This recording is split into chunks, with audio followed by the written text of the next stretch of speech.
നാമത്തിന് മഹത്വം ഉണ്ടാവട്ടെ. വീണ്ടും വരുമെന്ന് പറഞ്ഞ് നമ്മുടെ അതിനുവേണ്ടി കർത്താവിന്റെ വരവിനായി കാത്തിരിക്കുന്ന എല്ലാ ദൈവമക്കളോടുമുള്ള സ്നേഹവന്ദനത്തെ അറിയിക്കുന്നു.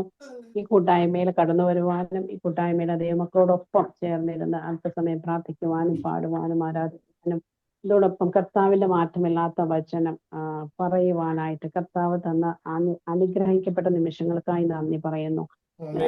മാനുഷികമായ രീതിയിൽ ആലോചിച്ചാൽ ഞാൻ എന്നെ കുറിച്ച് ആലോചിച്ച എനിക്ക് ഇവിടെ ഈ കൂട്ടായ്മയിലൊന്നും നിൽക്കാനായിട്ടുള്ള യോഗ്യതയൊന്നും എനിക്കില്ല. പക്ഷെ കർത്താവ് നമുക്ക് അതിനൊരു കൃപ തന്നെങ്കിൽ അത് പാലിക്കാനായിട്ടുള്ള കഴിവും കർത്താവ് പറഞ്ഞതുപോലെ നീ നിന്റെ വായ വിസ്താരത്തിൽ തുറക്കുക, നിനക്ക് അത് ഞാൻ നിറയ്ക്കുമെന്നാ പറഞ്ഞത്.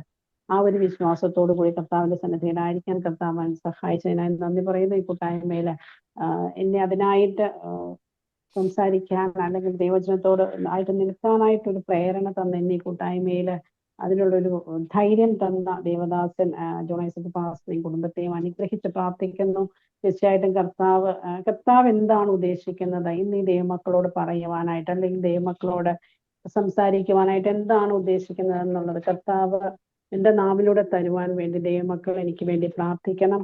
വചനം കർത്താവിൻ്റെത്, അത് ആര് പറഞ്ഞാലും അത് ഉൾക്കൊള്ളുന്നവർക്കും അത് പറയുന്നവർക്കും കർത്താവ് അതിൻ്റെതായ നന്മകളെ ചെയ്യും. ആ ഒരു വിശ്വാസത്തോടെ നമുക്ക് ഈ കൂട്ടായ്മയിലായിരിക്കാം. അല്പസമയം കർത്താവിന്റെ സന്നിധിയിൽ സ്വസ്ഥതയോടുകൂടി വചനത്തിനായിട്ട് നമുക്ക് നമ്മുടെ ഹൃദയങ്ങളെ തുറക്കാൻ. അതൊരു വചനം പലർക്കും നമ്മൾ ഈ കൂട്ടായ്മയിൽ ഇരിക്കുന്ന ഇപ്പം നമ്മൾ ഇതിൽ 18 പേരുണ്ട്. ഈ 18 പേർക്കും 18 തരത്തിലായിരിക്കും അതിൻ്റെ ഒരു ഉൾക്കാഴ്ച കർത്താവ് തരുന്നത്. അത് ഏറ്റെടുക്കാൻ ഈ ദിവസങ്ങളിൽ കർത്താവ് അനുവദിക്കട്ടെ എന്ന് പ്രാർത്ഥിക്കുന്നു. ഞാൻ ഈ യോനാ പ്രവാചകന്റെ പുസ്തകം അതിന്റെ 2-ാം അധ്യായം 2-3 വചനങ്ങള് 1, 2, 3, 4 വചനങ്ങൾ വായിക്കാൻ ആഗ്രഹിക്കുന്നു. നമുക്ക് അതിൽ നിന്ന് അല്പം നോക്കാം ഇന്ന്.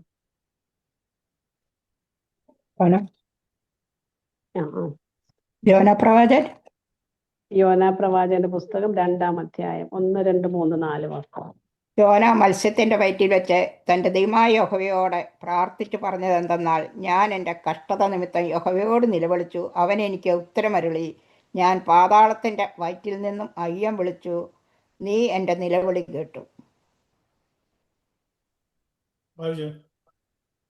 ദൈവനാമത്തിന് മഹത്വം ഉണ്ടായിരിക്കട്ടെ. നമ്മൾ ഒത്തിരി കേട്ടിട്ടുള്ളതാണ് യോനാ പ്രവാചകന്റെ പുസ്തകം അല്ലെങ്കിൽ യോനാ പ്രവാചകന്റെ ചരിത്രം. എല്ലാവർക്കും ഈ കൂട്ടായ്മയിലായിരിക്കുന്ന എല്ലാവർക്കും ബൈ ഹാർട്ട് അറിയാം. നമ്മൾ അതിനെക്കുറിച്ച് ഒത്തിരി കേട്ടിട്ടും പഠിച്ചിട്ടും ദേവദാസന്മാരുടെ നാവിൽ നിന്നൊക്കെ ഒത്തിരി നമ്മൾ കേട്ടിട്ടുള്ളതാ. ഈ യോനാ പ്രവാചകനെ നമുക്കറിയാം. കർത്താവ് ദൈവം യോനാ പ്രവാചകനോട് പറഞ്ഞു, നീ താർസിസില് യോനാ പ്രവാചകനോട് നിനിവയിൽ പോയിട്ട് നീ സംസാരിക്കുക, അവിടുത്തെ ജനങ്ങളോട് മാനസാന്തരപ്പെടുക എന്ന് പറഞ്ഞ് യോനായിനെ പറഞ്ഞു വിട്ടപ്പം യോന തന്റെ ഇഷ്ടപ്രകാരം താർസിസിലേക്ക് പോയി. നമുക്കറിയാം പിന്നീട് ഉണ്ടായത് എന്തെന്ന് വെച്ചാൽ ആ കപ്പലിന് ബുദ്ധിമുട്ടുണ്ടായി. അതില് കാരണം അന്വേഷിച്ച് കഴിഞ്ഞപ്പം യോനായ്ക്ക് തന്നെ മനസ്സിലായി ഞാന് കാരണമാണ് ഇവിടെ ബുദ്ധിമുട്ടുള്ളതെന്ന് അവന് മനസ്സിലായതുകൊണ്ട് അവൻ തന്നെ പറഞ്ഞു, എന്നെ എടുത്ത് കടലിൽ കളയുക, അതുകൊണ്ട് അങ്ങനെ നിങ്ങൾക്ക് പ്രശ്നത്തിനൊരു സമാധാനം കിട്ടും. അങ്ങനെ തന്നെ ചെയ്തു. അപ്പൊ പിന്നെ നമ്മൾ അതിൽ നിന്ന് വായിച്ചു വരുമ്പോൾ നമുക്കറിയാം യോനായെ വിഴുങ്ങാനായിട്ട് ഒരു മത്സ്യത്തെ ദൈവം അവിടെ കൽപ്പിച്ചാക്കിയിരുന്നു. ആ മത്സ്യം യോനായെ വിഴുങ്ങിക്കൊണ്ട് അത് അതിന്റെ വഴിക്ക് പോയി എന്ന്, അതൊക്കെ എല്ലാ കാര്യങ്ങളും നമുക്കറിയാം. നമുക്ക് നോക്കാം. അതിന് കർത്താവ് യോന പ്രാർത്ഥിക്കുന്നുണ്ട്.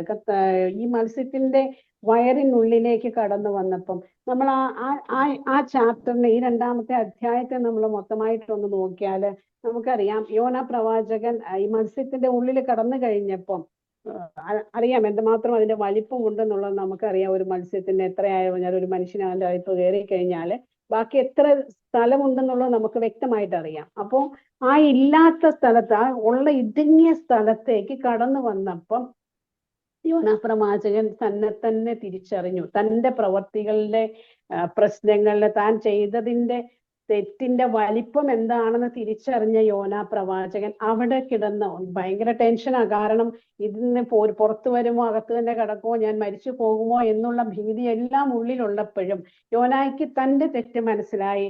അത് തിരിച്ചറിഞ്ഞപ്പം യോന ദൈവത്തോട് പ്രാർത്ഥിച്ചു.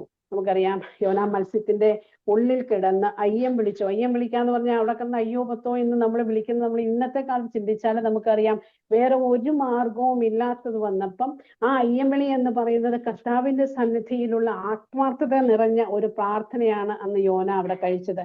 ആ പ്രാർത്ഥന കർത്താവിന്റെ സന്നിധിയിൽ വെച്ചപ്പോ യോനാ പ്രവാചകൻ പ്രവാചകൻ തന്റെ മരണാവസ്ഥ മുന്നിൽ കണ്ടുകൊണ്ട് എനിക്കിനി പുറത്തേക്ക് വരാൻ പറ്റുമോ, ഞാൻ അകത്ത് തന്നെ കടന്നു തീരുമോ എന്നറിയാതെ മരണത്തിന്റെ അവസ്ഥയിലായിരിക്കുമ്പോൾ കർത്താവിനെ, പിതാവായ ദൈവത്തെ വിളിച്ചപ്പം ദൈവം അവന്റെ പ്രാർത്ഥനയ്ക്ക് ഉത്തരം കേട്ടു.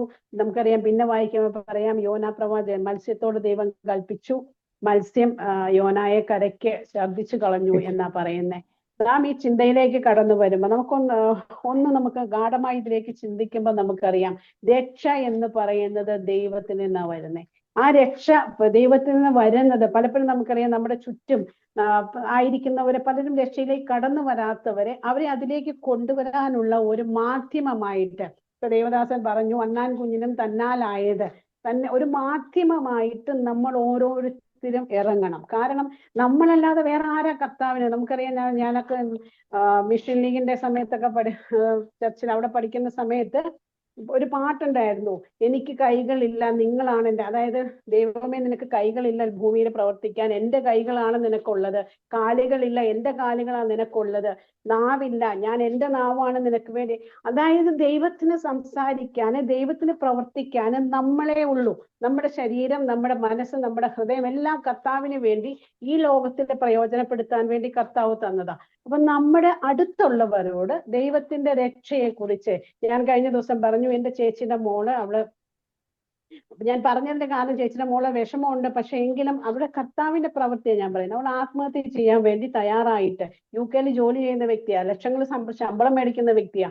പക്ഷെ ആത്മഹത്യ, കുടുംബസമാധാനത്തിന് പ്രശ്നം വന്നപ്പം ആത്മഹത്യ ചെയ്യാൻ തയ്യാറായി അവള്. എല്ലാവരും ഉറങ്ങാൻ വെയിറ്റ് ചെയ്ത് അവളോട് കർത്താവ് സംസാരിച്ചു. കർത്താവ് ചോദിച്ചു, ഞാൻ നിനക്ക് തന്ന ജീവനെ എടുക്കാൻ നിനക്ക് എന്ത് അവകാശം? അതായത് കർത്താവിന്റെ രക്ഷ അത് അവളോട് പറഞ്ഞു കൊടുക്കാൻ നമ്മൾ പലപ്പോഴും സംസാരിച്ചിട്ടുണ്ട്, അതിന്റെ മേഖലയിലൊക്കെ അവൾ കടന്നു വന്നിട്ടുണ്ട്. പക്ഷെ ശത്രു ഏത് ചെറിയ കാര്യം മതി, ഒരു നിമിഷത്തെ നമ്മുടെ മനംമാറ്റം മതി നമ്മുടെ ജീവിതത്തെ ഇല്ലാതാക്കാൻ ശത്രുവിന് കഴിയും. അങ്ങനെ ഒത്തിരി സംഭവങ്ങൾ എനിക്കറിയാം. അങ്ങനെ ആത്മഹത്യ പിന്തിരിപ്പിച്ച വ്യക്തികളും കർത്താവിന്റെ കാരണം കൊണ്ട് അങ്ങനെ പിന്തിരിപ്പിക്കാനും എനിക്ക് പറ്റിയിട്ടുണ്ട്. പക്ഷെ നമ്മൾ വിചാരിക്കേണ്ടത്, നമ്മുടെ മുന്നിൽ നിൽക്കുന്ന വ്യക്തിയോട് കർത്താവിനെ കുറിച്ച് പറയേണ്ടത് നമ്മുടെ ഉത്തരവാദിത്തമാണ്. രക്ഷ എന്ന് പറയുന്നത് ദൈവത്തിന്റെ കാര്യമാണ്, ദൈവമാണ് നമ്മെ രക്ഷിക്കുന്നത്. പക്ഷെ ആ രക്ഷയിലേക്ക് അവരെ നയിക്കാനായിട്ടുള്ള ഉത്തരവാദിത്തം നമുക്കുണ്ട്. നമ്മുടെ ദൈവവചനത്തിൽ വായിക്കുമ്പം, ഞാൻ കൃത്യമായിട്ട് എനിക്ക് എൻ്റെ വചനമൊന്നും എനിക്കറിയില്ല, ഞാൻ വായിച്ചിട്ടുണ്ട്, നിന്റെ അടുത്തുള്ള വ്യക്തി അല്ലെങ്കിൽ നിന്റെ സഹോദരനോട് നീ ദൈവവചനം പറയാതെ, നീ എൻ്റെ വചനത്തെ കുറിച്ച് പറയാതെ അവൻ നഷ്ടപ്പെട്ടു പോയാൽ അതിന് നിന്നോട് ഞാൻ അന്ത്യ ദിവസം ചോദിക്കും. എൻ്റെ അടുത്തുള്ള ഒരു വ്യക്തി കർത്താവിനെ അറിയാതെ അവൻ നിരാശയിലേക്ക്, അല്ലെങ്കിൽ അവൻ നമ്മളീ പറഞ്ഞതുപോലെ മദ്യത്തിലേക്ക്, മയക്കുമരുന്നിലേക്ക്, മറ്റുള്ള ജീവിത സാഹചര്യങ്ങളൂടെ കടന്ന് നഷ്ടപ്പെട്ടു പോകാൻ ഇടവന്നാൽ കർത്താവ് അന്ത്യ ദിവസം എന്നോടായിരിക്കും ചോദിക്കുക, ലിസി, നിന്റെ അടുത്തുണ്ടായിരുന്ന വ്യക്തിയെ രക്ഷിക്കാനുള്ള ഉത്തരവാദിത്വം നിനക്കുണ്ടായിരുന്നു, നീ എന്തുകൊണ്ട് അത് ചെയ്തില്ല എന്ന് കർത്താവ് എന്നോട് വായിക്കട്ടോ. ഞാൻ ദുഷ്ടനോട് നീ മരിക്കുമെന്ന് കൽപ്പിക്കുമ്പോൾ നീ അവനെ ഓർപ്പിക്കുകയോ, ദുഷ്ടനെ ജീവനോട് രക്ഷിക്കേണ്ടതിന് അവൻ തൻ്റെ ദുർമാർഗം വിടുവാൻ അവനെ ഓർപ്പിച്ചും കൊണ്ട് ഒന്നും പറയുകയോ ചെയ്യാൻ ഞാൻ ദുഷ്ടൻ തൻ്റെ അകൃത്യത്തിൽ മരിക്കും, അവൻ്റെ രക്തമോ ഞാൻ നിന്നോട് ചോദിക്കും. യെഹെസ്കേൽ പ്രവചനം 3-ാം അധ്യായത്തിലുള്ള. അപ്പം ദൈവവചനത്തിൽ അതായത് ഉത്തരവാദി നമ്മളാ. നമ്മൾ വിചാരിക്കും, അവൻ നഷ്ടപ്പെട്ടു പോയാൽ എന്താ എനിക്ക്, അവൻ പോയാൽ അവന്റെ കയ്യിലിരിപ്പ്. പക്ഷേ നമ്മുടെ ചുറ്റുവലയത്തിനുള്ളിൽ ഒരാൾ നഷ്ടപ്പെട്ടാൽ അതിന്റെ ഉത്തരവാദിത്തം നമ്മൾ ഓരോരുത്തരും ഗൗരവമായിട്ട് ഏറ്റെടുത്ത് കർത്താവിനെ ഈ ദിവസങ്ങളിൽ കൊടുക്കാനായിട്ട് നമുക്ക് പറ്റണം. ഈ യോനാ പ്രവാചകൻ മത്സ്യത്തിന്റെ ഉള്ളിൽ കടന്നു കഴിഞ്ഞപ്പോൾ അവന് മനസ്സിലായി, ഇനി കർത്താവേ രക്ഷയുള്ളൂ, ഞാൻ പോയ വഴി തെറ്റാണ്, കർത്താവ് തന്ന കാര്യം ഏറ്റെടുക്കാതെ ഞാൻ മറ്റൊരു വഴിയിലേക്ക് തിരിഞ്ഞു എന്ന പശ്ചാത്താപം അവന്റെ ഉള്ളിൽ കടന്നു വന്നപ്പം അവൻ കർത്താവിനോട് പറഞ്ഞു, കർത്താവിനോട് പ്രാർത്ഥിച്ചു. എന്താ പ്രാർത്ഥിച്ചു? നമ്മുടെ മാനുഷികമായ രീതിയിൽ ഇപ്പൊ നമ്മൾ ചിന്തിച്ചാൽ പറയും, കർത്താവ് എന്നെ ഇതിൽ നിന്ന് രക്ഷിക്കണേ എന്ന് പ്രാർത്ഥിച്ചായിരിക്കും. അതിൽ കൂടുതൽ ഞാൻ വിശ്വസിക്കുന്നു യോനാ പ്രവാചകൻ പ്രാർത്ഥിച്ചത് ഇപ്രകാരമാകും: ദൈവമേ, നീ പറഞ്ഞ വഴിയിലൂടെ ഞാൻ പോയില്ല, അതുകൊണ്ടാണ് എനിക്ക് ഇങ്ങനെ ഒരു അപകടം പറ്റിയത്. കർത്താവെ, നീ എന്നെ രക്ഷിക്കുമെങ്കിൽ, ആ 3 ബാലന്മാര് പറഞ്ഞു, നിങ്ങളുടെ കർത്താവ് എന്നെ വിടുവിച്ചാലും ഇല്ലെങ്കിലും ഞങ്ങൾ ദൈവത്തിന് വേണ്ടി നിൽക്കും എന്ന് പറഞ്ഞതുപോലെ യോനാ പ്രവാചകൻ, നീ എന്നെ രക്ഷിക്കുമെങ്കിൽ ഞാൻ വീണ്ടും നിനിവേയിൽ കടന്നുപോയി ദൈവം ആ മക്കളുടെ ഇടയിൽ അങ്ങ് സുവിശേഷം പറയാമെന്ന് ഉറച്ചു വിളിച്ചു പറഞ്ഞിട്ടുണ്ട് എന്ന് ഞാൻ വിശ്വസിക്കുന്നു. കർത്താവ് അവന്റെ പ്രാർത്ഥന മത്സ്യം അവനെ സമുദ്ര തീരത്തുനിന്ന് അവനെ നിനിവേയിൽ ശ്രദ്ധിച്ചു. കറക്റ്റ് എവിടെ ചെല്ലണമോ ആ ഡെസ്റ്റിനേഷനിൽ കൊണ്ടുപോയി ദൈവം അവനെ ഇട്ടു. നമ്മുടെ ജീവിതത്തിലും ദൈവമക്കളെ, പലപ്പോഴും നമ്മുടെ ജീവിതത്തിൽ നമുക്ക് പലയിടത്തും വഴി തെറ്റിപ്പോയിട്ടുണ്ട്. പല ജീവിത മാർഗത്തിലും ദൈവമക്കളായിട്ട് നമ്മുടെ ദൈവസന്നിധിയിലേക്ക് വന്നതിന് ശേഷം, നമ്മൾ സ്നാനപ്പെട്ട് ജീവിക്കുന്ന ക്രിസ്തുവിനെ നമ്മുടെ ഉള്ളിൽ സ്വീകരിച്ചതിന് ശേഷം പോലും നമ്മുടെ ജീവിതത്തിൽ പാപാവസ്ഥകൾ ഉണ്ടായിട്ടുണ്ട്. ഞാൻ പരിശുദ്ധയല്ല, ഞാൻ അത് പറയുന്നു, മറ്റുള്ളവരെ വിധിക്കാൻ എനിക്ക് അവകാശമില്ല. അങ്ങനെ പലപ്പോഴും നമ്മൾ വീണ് പോയ സാഹചര്യങ്ങൾ നമ്മുടെ ജീവിതത്തിലുണ്ട്. പക്ഷെ അവിടെയൊന്നും നിരാശപ്പെടാതെ കർത്താവിന്റെ സന്നിധിയിൽ, ദൈവമേ, എനിക്ക് പറ്റിപ്പോയി, ഞാൻ ചെയ്യാൻ പാടില്ലാത്തത്, അല്ലെങ്കിൽ ഞാൻ പറയാൻ പാടില്ലാത്തത് ഞാൻ പലതും പറഞ്ഞു പോയി, ഞാൻ ചെയ്തു പോയി. ദൈവമേ, എന്റെ വഴികളിലെ പ്രശ്നങ്ങൾ ഉണ്ടായി എങ്കിലും പിതാവേ, എനിക്ക് പറ്റിപ്പോയി, എങ്കിലും പിതാവേ, നീ എന്നോടൊന്ന് ക്ഷമിച്ച് എന്നെ ആ തിരുരക്തത്താൽ ഒന്ന് വിശുദ്ധീകരിച്ച് എന്നെ അങ്ങയുടെ മക്കളായിട്ട് തന്നെ സ്വീകരിക്കണമേ എന്ന് പ്രാർത്ഥിച്ചാൽ ഇവൻ മനുഷ്യരായ നമ്മുടെ മക്കൾ വന്ന് പറയാം, അപ്പ, അമ്മ, അല്ലെങ്കിൽ മമ്മി, എനിക്കൊരു അബദ്ധം പറ്റി, എനിക്കൊരു തെറ്റ് പറ്റി മമ്മി, ഞാൻ എന്നാ ചെയ്യും, ഞാൻ ഇനി അത് ചെയ്യത്തില്ല എന്ന് പറഞ്ഞ നമ്മൾ ആ കുഞ്ഞിനെ സ്നേഹത്തോടെ സ്വീകരിച്ച്, സാരമില്ല മോളെ, ഇനി ശ്രദ്ധിക്കുക എന്ന് പറഞ്ഞ് മനുഷ്യരായ നമ്മൾ പറയുമെങ്കിൽ നമ്മുടെ അപ്പൻ എന്തുമാത്രം സ്നേഹത്തോടെ നമ്മെ വാരിപ്പുണരും. കാരണം ആ അപ്പൻ സ്വന്തം രക്തത്തെ, അല്ലെങ്കിൽ സ്വന്തം പുത്രനെ, തന്നോട് ചേർന്നിരുന്ന പുത്രനെ അടർത്തിയെടുത്ത് ഭൂമിയിലേക്ക് നമ്മുടെ പാപങ്ങൾക്ക് പരിഹാരം ലഭിക്കുവാനായിട്ട്, ദൈവത്തിനറിയാം ഈ മകൻ കുരിശുമരണം വരെ, അവസാനത്തുള്ളി രക്തം വരെ നിലവിളിക്കേണ്ടി വരും, അതുപോലെ സഹിക്കേണ്ടി വരും എന്ന് അറിഞ്ഞിട്ടും ആ മകനെ ഇത്രയും മക്കൾക്ക് വേണ്ടി, നമുക്കറിയാം ഒരു കുഞ്ഞ് ഒരാട് നഷ്ടപ്പെട്ടാല് 99 വിട്ടിട്ട് അതിനെ അന്വേഷിച്ചു പോകുന്ന ഒരു ഇടയനായ അപ്പൻ നമ്മൾ ഈ ലോകം മുഴുവൻ നശിക്കുവാൻ സമ്മതിക്കുമോ? അങ്ങനെയുള്ള സാഹചര്യത്തിൽ സ്വന്തം മകനെ ലോകത്തിലേക്ക് വിട്ട് നമ്മെ രക്ഷപ്പെടുത്തിയ ആ പിതാവ് നമുക്കൊരു അബദ്ധം പറ്റി, അല്ലെങ്കിൽ നമുക്കൊരു തെറ്റ് പറ്റി, നമ്മൾ കർത്തൃസന്നിധിയിൽ നിന്ന് അല്പം മാറിപ്പോയാല് മനുഷ്യർ നമ്മെ പലപ്പോഴും കുറ്റപ്പെടുത്തിയിരിക്കും. ലിസി, നീ സ്നാനപ്പെട്ടതല്ലേ, എന്നിട്ടെന്താ നീ ഇങ്ങനെ ചെയ്യുന്നേ എന്ന്, അല്ലെങ്കിൽ നീ എന്താ ഇങ്ങനെ പറയുന്നേ എന്ന് മനുഷ്യൻ കുറ്റപ്പെടുത്തിയേക്കാം. പക്ഷെ കർത്താവിന്റെ സന്നിധിയിൽ നമ്മൾ അതിനെ വ്യക്തമായി അറിഞ്ഞു, തെറ്റ് നമുക്ക് പറ്റും, എല്ലാവരും മനുഷ്യരാ. അതുകൊണ്ട് തന്നെയാ കർത്താവ് മനുഷ്യനായിട്ട് വന്നത്. കാരണം മനുഷ്യാവസ്ഥയിൽ നിന്നാല് ഇതൊക്കെ സംഭവിക്കും മക്കളെ. എങ്കിലും നിങ്ങളെ രക്ഷിക്കാനാണ് ഞാൻ വന്നത്. നിങ്ങളുടെ പശ്ചാത്താപത്തോടെ എന്റെ സന്നിധിയിലേക്ക് കടന്നു വന്നാല് നിങ്ങൾക്ക് രക്ഷ വീണ്ടും ഞാൻ തരുമെന്ന് ഉറപ്പാക്കിയ ഒരു കർത്താവിന്റെ മുന്നിൽ നമ്മൾ നിൽക്കുമ്പോഴാണ് നമുക്ക് ജീവിതത്തിൽ ആ സാഹചര്യങ്ങൾ പെട്ടുപോയെന്നിരിക്കാം, കൂട്ടുകാരൻ നമ്മളെ പെടുത്തിയെന്നിരിക്കാം. പക്ഷെ നമ്മൾ അറിഞ്ഞു കഴിയുമ്പം തെറ്റുപറ്റിയെന്ന് കർത്താവിന്റെ സന്നിധിയിൽ മാനസാന്തരത്തോടെ കടന്നു വന്നു കഴിഞ്ഞാല് കൈ പിടിച്ച് സ്വീകരിക്കുന്ന ഒരു അപ്പനാ നമ്മളുടെ. നമുക്കറിയാം ഹോശയ്യ പ്രവാചകന്റെ പുസ്തകം 5:15 നമുക്കൊന്ന് വായിക്കാം.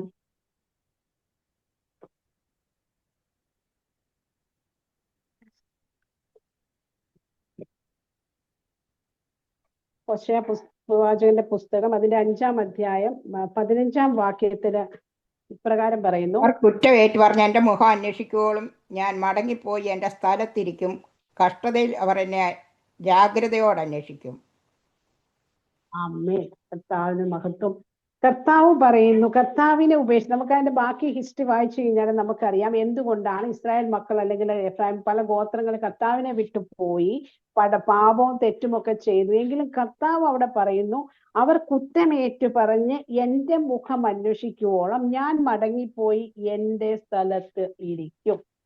നമ്മളൊക്കെ വചനങ്ങളെ കുറിച്ച് വായിക്കുമ്പോൾ യിരെമ്യാ പ്രവാചകന്റെ പുസ്തകം 1-ാം അധ്യായം അതിന്റെ 10-12 ആണെന്ന് തോന്നുന്നു. അതിൽ ഇപ്രകാരം പറയുന്നു: എൻ്റെ നാവിൽ നിന്ന് പുറപ്പെടുന്ന എൻ്റെ വചനം അത് അതിന്റെ പ്രവൃത്തി പൂർത്തിയാക്കി മടങ്ങി വരുവോളം ഞാൻ ഇതിനു വേണ്ടി ജാഗരിക്കും. ഞാൻ ഉറക്കം യഹോവ യഹോവ എന്നോട്, നീ കണ്ടത് ശരി തന്നെ, എൻ്റെ വചനം നിവർത്തിക്കേണ്ടതിന് ഞാൻ ജാഗരിച്ചുകൊള്ളും എന്നരുളി ചെയ്തു. എന്റെ കർത്താവ് പറഞ്ഞു വിട്ട വചനം നിവൃത്തിയാകുന്നവരെ കർത്താവ് ഉറക്കമില്ലാതെ ഉണർന്നിരിക്കുമെന്ന് പറയുന്ന പോലെ തന്നെയാ കർത്താവ് പറഞ്ഞത്. എന്നെ വിട്ടുപോകുന്ന ഏത് വ്യക്തിയായാലും അവൻ മാനസാന്തരപ്പെട്ട് തിരിച്ചു വരുന്നവരെ ഞാൻ അവിടെ ഇരിക്കും. നമ്മൾ എവിടെ വിട്ടേച്ചു പോയോ കർത്താവ് അവിടെയുണ്ട്. നമ്മളാ പിന്നെ വിട്ടേച്ച് മുന്നോട്ട് പോയത്. അപ്പോ നമുക്ക് മാനസാന്തരം വരുമ്പോ ഒന്ന് തിരിഞ്ഞു നോക്കിയാല് നമ്മൾ എവിടെ വെച്ച് കർത്താവിനെ വിട്ടോ, എവിടെ വെച്ച് നമ്മളൊരു പാപചിന്ത വന്നോ, എവിടെ വെച്ച് നമ്മളൊരു മറ്റുള്ളവരെ കുറ്റം പറഞ്ഞോ, ആ ഒരു ചിന്തയിലേക്ക് നമ്മൾ മടങ്ങി വരുമ്പം നമ്മെ പ്രതീക്ഷിച്ച് നിൽക്കുന്ന കാത്തിരിക്കുന്ന ഒരപ്പനെയാ ആ വചനം നമ്മളോട് പറയുന്നത്. എങ്കിലും ദൈവമക്കളെ, നമ്മുടെ ജീവിതത്തിൽ നിരാശയ്ക്ക് വകയുണ്ടോ? ഇല്ല. നിരാശ നമ്മുടെ ജീവിതത്തിൽ വേണ്ട. കാരണം നമ്മൾ മനുഷ്യരാണ്, നമുക്ക് തെറ്റ് സംഭവിക്കുമെന്ന് അറിഞ്ഞത് കൊണ്ട് തന്നെ ഈ യോനാ പ്രവാചകനെ താർസസിലേക്ക് പോയപ്പോ കർത്താവിന് ആ വെള്ളത്തിലേക്ക് ഇവൻ അനുസരണമില്ലാതെ പോയതാ, വെള്ളത്തിലേക്ക് എടുത്തിടാമായിരുന്നു. പക്ഷെ കർത്താവ് അത് ചെയ്തില്ല. ഇവന് മാനസാന്തരത്തിന് ഞാൻ ഒരു അവസരം കൊടുക്കും, അവൻ മാനസാന്തരപ്പെട്ടാൽ അവന് നല്ലത്. അതുകൊണ്ട് തന്നെ കർത്താവ് അവനെ മീനിനെ കൊണ്ട് വിഴുങ്ങി മീന്റെ വയറിനുള്ളിൽ കിടന്നപ്പോ യോനാ പ്രവാചകന് സൽബുദ്ധി ഉദിച്ചു. യോനാ പ്രവാചകൻ ചിന്തിച്ചു, ഞാൻ ചെയ്തത് തെറ്റാ, കർത്താവെ ഞാൻ തിരിച്ച് നിന്റെ വഴിക്ക് പോകാം എന്ന് പറഞ്ഞ ആ സെക്കൻഡില് മീൻ അവനെ തറയ്ക്ക് ശബ്ദിച്ചിട്ടു എന്ന് വായിക്കുന്നു. ഈ സമയത്ത് നമുക്ക് വായിച്ചു നോക്കാം. കർത്താവിന് വേണ്ടി നാം നിൽക്കണം. നമ്മൾ കർത്താവിനെയൊക്കെ അറിയുന്നവരാ, കർത്താവിനെ കേട്ടിട്ടുമുണ്ട്, കർത്താവ് നമ്മുടെ ജീവിതത്തിലൊക്കെ വന്നിട്ടുമുണ്ട്. പക്ഷെ നമ്മുടെ ജീവിതത്തിൽ നാം കർത്താവിന് വേണ്ടി നിൽക്കുന്നവരോട് കൂടി ആവണം. അങ്ങനെയാണെങ്കിലേ നമ്മൾ സ്വീകരിച്ച രക്ഷ അത് അതിന്റെ പൂർണ്ണതയിലേക്ക് കടന്നു വരത്തുള്ളൂ. നമുക്ക് വായിക്കാം സംഖ്യാപുസ്തകം 23-ാം അധ്യായത്തില് അതിലെ 5-ാമത്തെ വചനം നമുക്കൊന്ന് വായിക്കാം.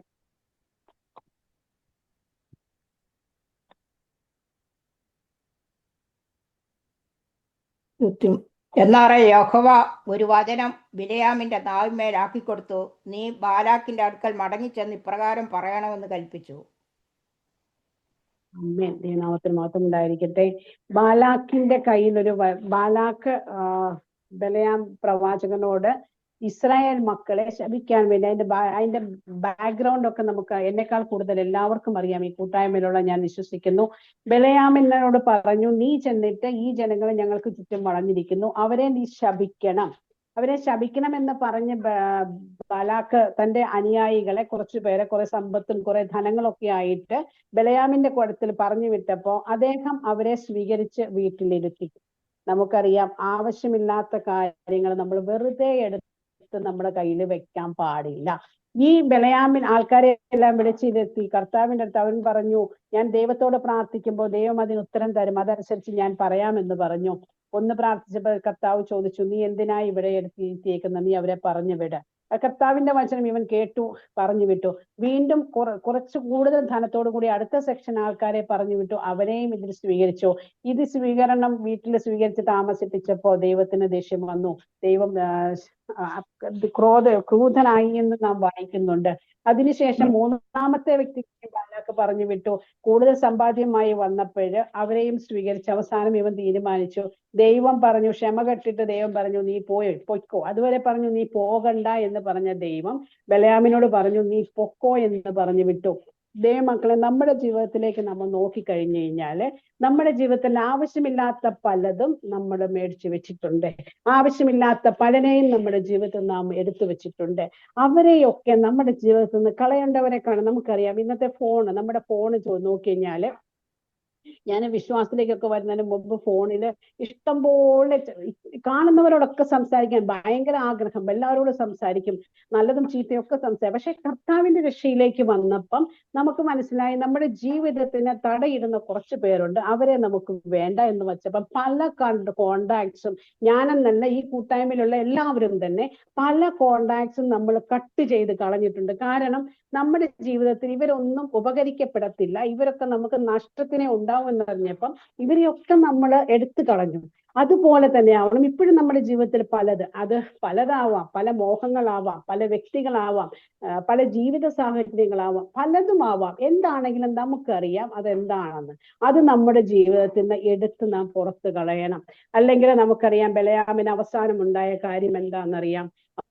അവസാനം കർത്താവിന്റെ സംസാരം കേട്ട് ദൈവത്തിന്റെ വചനം കേൾക്കാതെ അവൻ പോയി. അതിന് പകരം മനുഷ്യന്റെ ഭാഷയിൽ കഴുതയെ കൊണ്ട് സംസാരിപ്പിച്ചു. എന്നിട്ടും പോയി. അവസാനം ദൈവം അവനെ കൊണ്ട് ശപിക്കേണ്ട സ്ഥാനത്ത് അവൻ അനുഗ്രഹിച്ചു പോന്നുവെന്ന് മനസ്സിലായി. എങ്കിലും ദൈവത്തിന്റെ വചനം കേൾക്കാതെ പോയ ബലയാമിന്റെ അവസാനം അവസ്ഥ എന്തായെന്ന് നമുക്കറിയാം. അവൻ മരണപ്പെട്ടു എന്ന് നാം വായിക്കുന്നുണ്ട്. വാൾ കൊണ്ടുവന്നു ഇസ്രായേൽ മക്കളെ. അതെ, മക്കളെ ശപിക്കാൻ പോയവർ അവരെ അനുഗ്രഹിച്ചു. പക്ഷെ എങ്കിലും കേൾക്കാത്തതിന്റെ ശിക്ഷ അവന് കിട്ടി. അവൻ വാളാലും മരണപ്പെട്ടു എന്ന് നമ്മൾ വായിക്കുന്നുണ്ട്. നമ്മുടെ ജീവിതത്തിൽ ഇതുപോലത്തെ അവസ്ഥകൾ വരരുത്. നമുക്ക് പലപ്പോഴും നമ്മുടെ ചില പ്രശ്നങ്ങളൊക്കെ നമ്മുടെ ജീവിതത്തിൽ കടന്നു വരുമ്പം അതിന്റെ ബാക്കിലേക്ക് നമ്മളൊന്ന് ചിന്തിച്ചു കഴിഞ്ഞാൽ എന്തുകൊണ്ടാ ദൈവമേ എന്റെ ജീവിതത്തിൽ ഇങ്ങനെ ഒരു അവസ്ഥ വന്നത് എന്ന് ചിന്തിച്ചാൽ അതിന് ഉത്തരം കർത്താവ് തരും. പലപ്പോഴും ആവശ്യമില്ലാത്ത കാര്യങ്ങൾ നമുക്കറിയാം. ബാബേൽ ഗോപുരം അത് പണിതപ്പം അവരെന്താ പറഞ്ഞു, നമുക്ക് എല്ലാവർക്കും കൂടി ഒറ്റ ഭാഷയില് ഒരു വലിയൊരു ഗോപുരം പണിയാൻ സ്വർഗത്തിലെ സിംഹാസനത്തോളം എത്തുന്നിടത്ത് എത്താമെന്ന് അവർ അഹങ്കരിച്ചു വന്നപ്പം പിതാവായ ദൈവം തീരുമാനിച്ചു ഇവരെ ഇങ്ങനെ വിട്ടാൽ ശരിയാവത്തില്ല.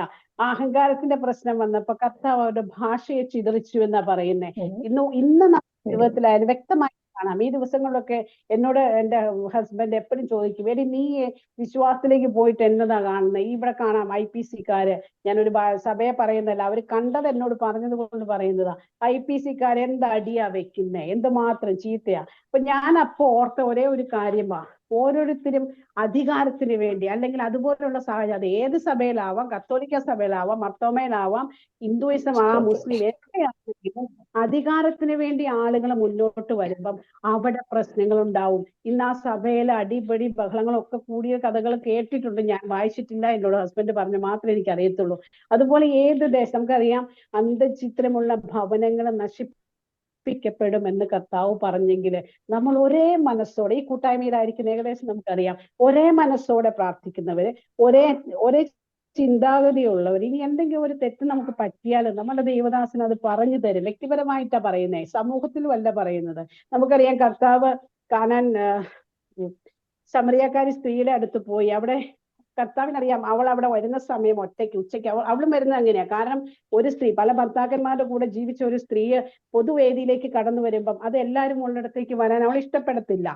നമ്മുടെ ജീവിതത്തിൽ നമുക്കറിയാം പല രീതിയിൽ നമ്മുടെ ജീവിതത്തിൽ പ്രശ്നങ്ങൾ ഉണ്ടായപ്പോൾ നമ്മൾ മറ്റുള്ളവരുടെ മുന്നിൽ ഫേസ് ചെയ്യാനായിട്ട് നമ്മൾ മടുത്തിട്ടുണ്ട്.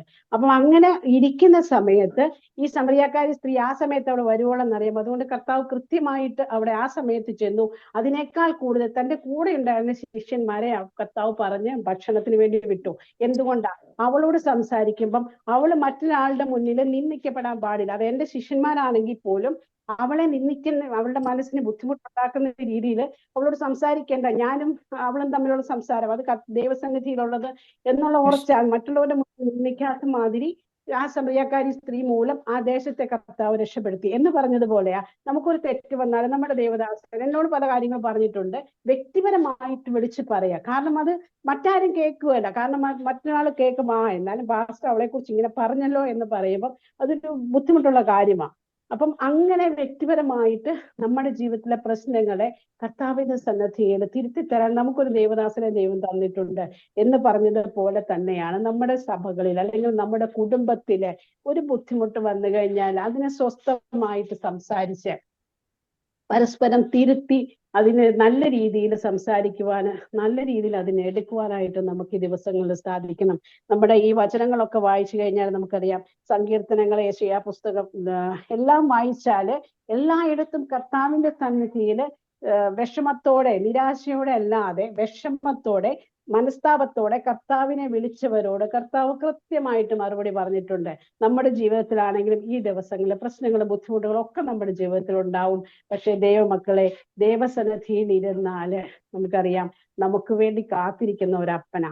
ആ അപ്പൻ അങ്ങനെ കാത്തിരിക്കുന്നുണ്ടെങ്കിൽ ഇന്നല്ലെങ്കിൽ നാളെ എൻ്റെ മകൾ എൻ്റെ അടുത്ത് വരും, അല്ലെങ്കിൽ എൻ്റെ മകൻ എൻ്റെ അടുത്ത് വരും എന്നുള്ള ഒരു ഉറച്ച ബോധ്യം എൻ്റെ അപ്പനുള്ളത് കൊണ്ടാ അപ്പൻ നമുക്ക് വേണ്ടി കാത്തിരിക്കുന്നേ. അങ്ങനെയെങ്കിൽ നിനിവയിലേക്ക് ചെന്ന നമ്മുടെ യോനാ പ്രവാചകൻ ആ മത്സ്യത്തിന്റെ എൻ്റെ പുസ്തകത്തിലെ ഞാൻ വിശ്വസിക്കുന്ന നമ്മെ ഏറ്റവും കൂടുതൽ ആകർഷിച്ചത് കർത്താവ് ആ മകൻ വെള്ളത്തിൽ വീണപ്പോ ആ മത്സ്യത്തിന്റെ ഉള്ളിൽ കിടന്നുള്ള അവന്റെ മാനസാന്തരമാ. അതാ എന്നെ ഏറ്റവും കൂടുതൽ ആകർഷിച്ചത്. ദൈവമക്കളെ, ഈ ദിവസങ്ങളിൽ എന്ത് പ്രശ്നങ്ങൾ ഉണ്ടായാലും എന്ത് പ്രതിബന്ധങ്ങൾ ഉണ്ടായാലും നമുക്കറിയാം, നമ്മൾ പാടുന്നതാ, കർത്താവ് നിനക്കൊരു വിഷമം തന്നിട്ടുണ്ടെങ്കിൽ അതിലൊരു പ്രതിവിധി കർത്താവ് അവിടെ കണ്ടിട്ടുണ്ട് എന്ന് പറഞ്ഞതുപോലെ വിഷമങ്ങൾ നമ്മുടെ ജീവിതത്തിൽ ഉണ്ടാവാം.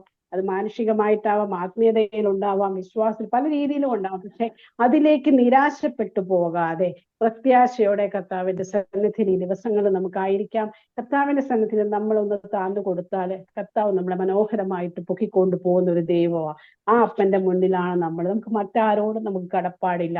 നമ്മുടെ ചുറ്റുമുള്ളവരോട് ദേവദാസൻ പറഞ്ഞതുപോലെ രക്ഷയുടെ ഒരു സുവിശേഷം അത് ഒരു സംസാരത്തിലൂടെ ആവാം. ഒന്നുമില്ലേലും ചിലപ്പം ചില ദിവസം നമ്മൾ ദൈവവചനം നമ്മൾ ഫോണിൽ കൂടെ എന്തെല്ലാം കാര്യങ്ങൾ ഷെയർ ചെയ്യുന്നു. ഒരു ദൈവവചനം നമുക്കൊന്ന് ഷെയർ ചെയ്ത് മറ്റൊരാൾക്ക് കൊടുക്കാം. അത് ഒരു പക്ഷേ വേദനയോടെ ആയിരിക്കുന്നവർക്കായിരിക്കാം. കഴിഞ്ഞ ദിവസം ഞാൻ ഓർക്കുന്നു, ചേച്ചി വേദനയോടെ ഇരുന്നപ്പോ ഒരു ദൈവവചനം ഒന്ന് ഷെയർ ചെയ്തതാ. പക്ഷെ അത് കിട്ടിയതോടെ ആ ചേച്ചിക്ക് ഭയങ്കര സന്തോഷമായി. മനുഷ്യർക്ക് എന്നെ എന്നാ ചെയ്യാൻ കഴിയും, കാരണം ദൈവം എന്റെ പക്ഷത്തുണ്ട്. ദൈവം ശക്തനായ ദൈവം എന്റെ കൂടെ ഉണ്ടെങ്കിൽ മനുഷ്യർക്കൊന്നും ചെയ്യാൻ കഴിയില്ല എന്നൊരു ചിന്ത ഒരു സെക്കൻഡിൽ എന്റെ ചേച്ചിയെ ക്ലിക്ക് ചെയ്തപ്പം ചേച്ചിക്ക് അതൊരു മാനസാന്തരത്തിന് ഒരു വിശ്വാസത്തിന് പ്രത്യാശയ്ക്കിടെ. അതുപോലെ നമ്മുടെ ഫോണിൽ നിന്ന് നമ്മൾ പലതും ഷെയർ ചെയ്യുമ്പോൾ ഒരു ദൈവവചനം ഒരു ദിവസം ആർക്കെങ്കിലും ഒന്ന് ഷെയർ ചെയ്ത് നോക്കുക, അല്ലെങ്കിൽ ഒരു ഗ്രൂപ്പിൽ ഒന്ന് ഷെയർ ചെയ്ത് നോക്കൂ. അത് ആരെങ്കിലും വേദനിച്ചിരിക്കുന്നവർക്ക് ഒരു പ്രത്യാശയുടെ ഒരു കിരണം കൊടുക്കും. ഈ ദിവസങ്ങൾ നമുക്ക് അങ്ങനെ ആയിരിക്കാം. സമയം നീണ്ടുപോയി. എല്ലാവരോടും ക്ഷമ ചോദിക്കുന്നു. കർത്താവിന്റെ സന്നിധിയിൽ താഴ്മയോടെ ഇരിക്കാം. കർത്താവ് നമുക്ക് വേണ്ട വഴികളെ തുറന്നു തരും. മാനസാന്തരത്തിന്റെ ഫലം അത് വളരെ മനോഹരമാണ്, വളരെ സുന്ദരമാണ്. ഞാൻ ഒത്തിരി അനുഭവിച്ചിട്ടുള്ളത്, അതുകൊണ്ടാ പറയുന്നേ. ദൈവസന്നിധിയിൽ നമുക്ക് താഴ്മയോടെ ഇരിക്കാം. കർത്താവിനെ വിളിച്ചു കഴിഞ്ഞാൽ ഏത് കഷ്ടതയിലും കർത്താവ് അതിന് പ്രതിവിധി കർത്താവ് തരും. പ്രാർത്ഥനകളെ കേൾക്കുന്ന ഒരു അപ്പന്റെ മക്കളാണ് നിങ്ങള്. പിതാവെ, പ്രാർത്ഥിക്കുന്ന യേശുക്രിസ്തുവിന്റെ നാമത്തിൽ അപ്പച്ച അങ്ങയുടെ സന്നിധിയില് കുറച്ച് സമയം നിൽക്കുവാൻ അനുവദിച്ചതിനായി നന്ദി പറയുന്നു കർത്താവെ. അങ്ങയുടെ വചനം അത് ഈ മക്കൾക്ക് പറയുവാനായിട്ട്, മക്കളോട് സംസാരിക്കുവാനായിട്ട് എന്നോട് തന്നെ ഞാൻ ഏറ്റെടുക്കുന്നു. അപ്പൊ ഞാൻ പറഞ്ഞ ഓരോ കാര്യങ്ങളും അതെന്റെ ജീവിതത്തിലേക്ക് മാറ്റം വരുത്തേണ്ടതാണെന്ന് ഞാൻ പറഞ്ഞു ഞാൻ വിശ്വസിക്കുന്നു. കർത്താവെ, നിമിഷങ്ങൾക്കായി നന്ദി. യേശുക്രിസ്തുവിന്റെ നാമത്തിൽ തന്നെ. ആമേൻ, ആമേൻ, ആമേൻ.